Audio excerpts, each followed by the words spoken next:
The second component of a safety management system is safety risk management. This is a situation where an organisation needs to identify those risks that exist within their organisation or they are exposed to and manage them in some way. Look, safety risk management is really just the collation of all those things that have potential to do harm to an organisation.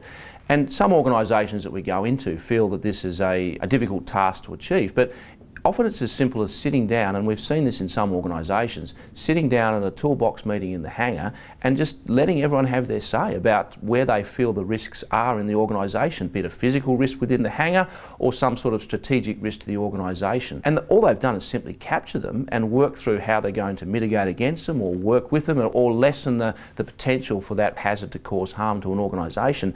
And before you know it, the ideas are flowing in through brainstorming sessions, previous reports that they might have made, through audits or external ideas that they've got from other organisations, and suddenly they're starting to recognise all those risks and hazards that exist within their organisation, and they're starting to gain an understanding of how to deal with them, and that's part of a safety management system. These can be the make or break for a business, of course. Do you take the deal? Do you fly the cargo? Do you not take that flight? And so production pressures tend to be very acute, and safety concerns then sort of slide to the background because they're more chronic and they're always there, and so they're not as acute.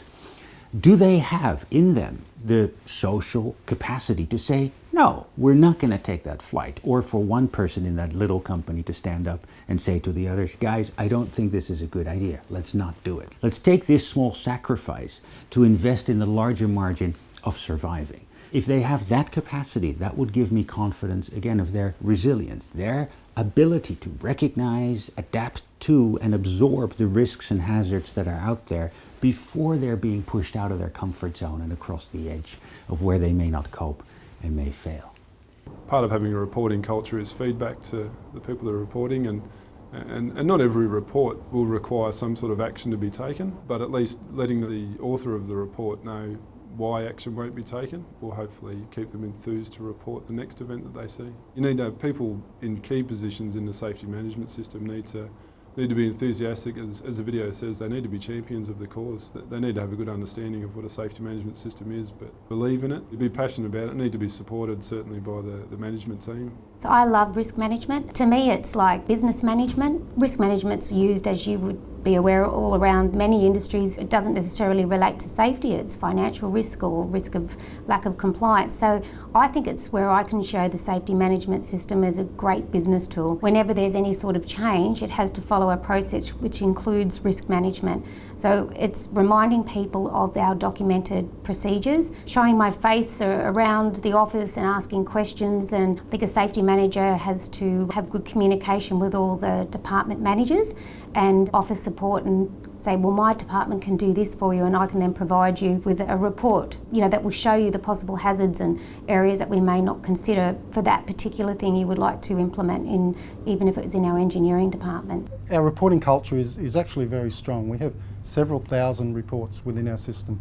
It's the way we do business, so we're very proactive in how we do that. We have this culture of identifying unsafe circumstances, unsafe acts, and obviously maintenance practices where there was either a genuine maintenance error or there was a likelihood of an error occurring.